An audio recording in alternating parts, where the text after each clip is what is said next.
Hi, my name is Jimmy Vlahos, and this is the brand new YouTube channel LockeSmithPolitics. It is not a tutorial of how to change your locks because your crazy ex-girlfriend has your key still. It's a political website, so all of you that came here for that, you can leave now. Or you can stay and learn a little bit of how Obama is running this country. Anyway, so basically, what this is I'm going to read you. I'm going to give you a foundation, historical foundation of what conservatives believe and why conservatives like myself believe what we do.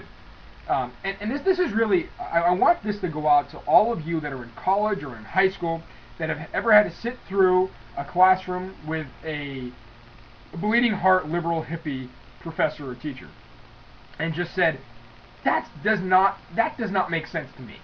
That is not right.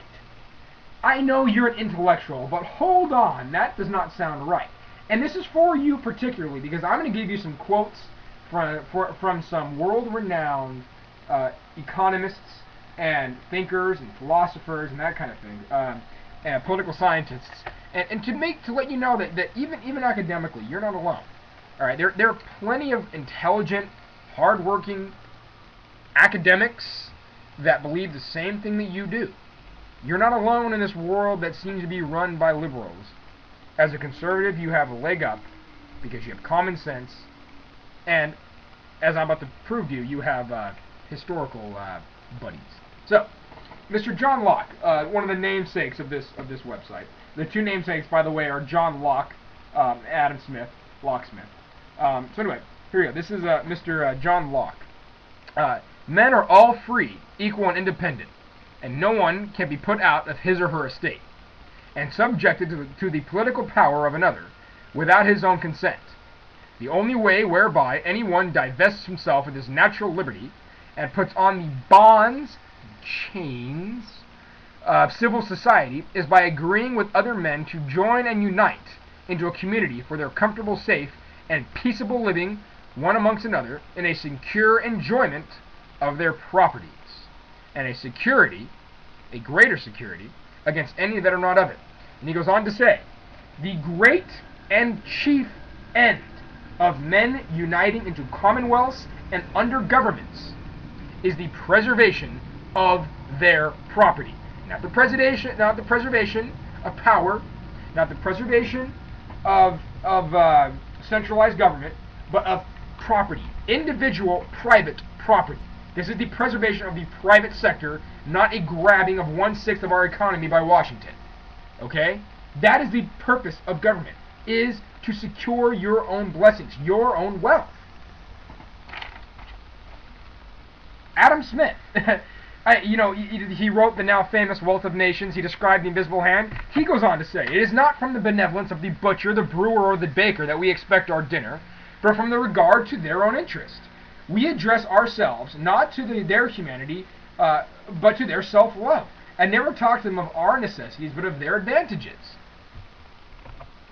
We don't say, hey, thank you, Mr. Butcher, for making me dinner. You go, hey, your prices are better than somebody else's. Your self-interest is met. My self-interest is met. That's the invisible hand working. Moving on. This is Mr. Friedrich Hayek, writing in The Road to Serfdom. He's an Austrian who eventually became a professor at the University of Chicago. And he writes, he's a classical liberal, which translates into a modern conservative thinker. And he writes, the various kinds of collectivism, communism, fascism, etc., differ among themselves in the nature of the goal towards which they want to direct the efforts of society. But they all differ from classical liberalism, modern conservatism, and individualism in wanting to organize the whole of society and all of its resources for this unitary end, and in refusing to recognize autonomous spheres in which the ends of the individuals are supreme. In short, they are totalitarian in the true sense of this new word, which we have adopted to describe the unexpected, but nevertheless inseparable manifestations of what in theory we call collectivism. Sorry. He goes on to say, the social goal, or common purpose, for which society is to be organized, is usually vaguely described as the common good, the general welfare, the blah blah blah blah, blah emotional bullshit. It does not need much reflection to see that these terms have no sufficient definite meaning to determine a particular course of action.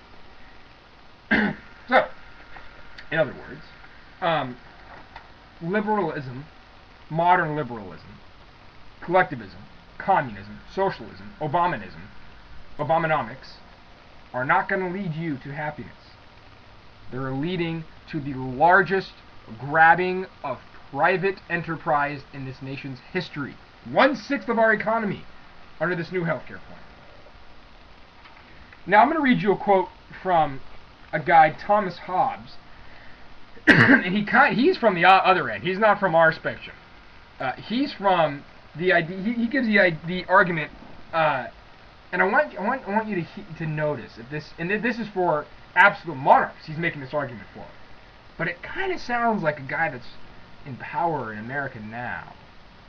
This is Thomas Hobbes saying, giving the reasons why he thinks absolute monarchism is the correct route of government.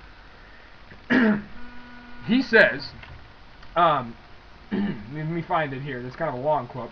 The only way to erect a common power, as may be able to defend people from the invasion of foreigners and the injuries of one another, and thereby to secure them in such sort as that their own industry and by the fruits of the earth they may nourish themselves and live contented, is to confer all their power and all their strength, all of the citizens' strength and power, upon one man, or upon one assembly of men, that may reduce all their wills by plurality of voices unto one will, which is as much to say to appoint one man or assembly of men to bear their person.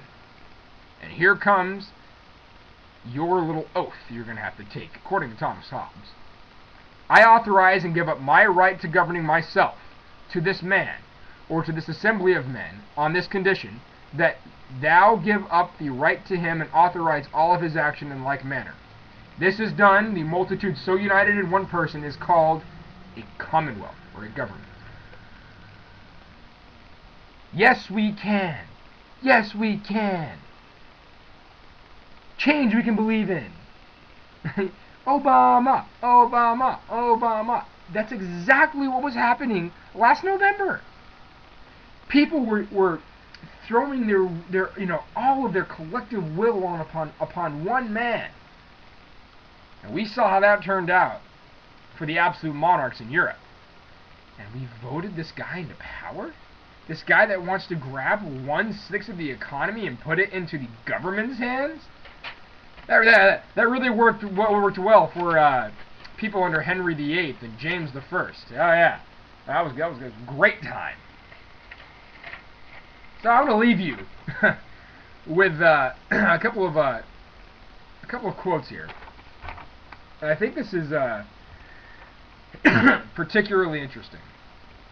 This is by a guy named Jacques Bernard Bousset, from Politics Drawn from Holy Scriptures.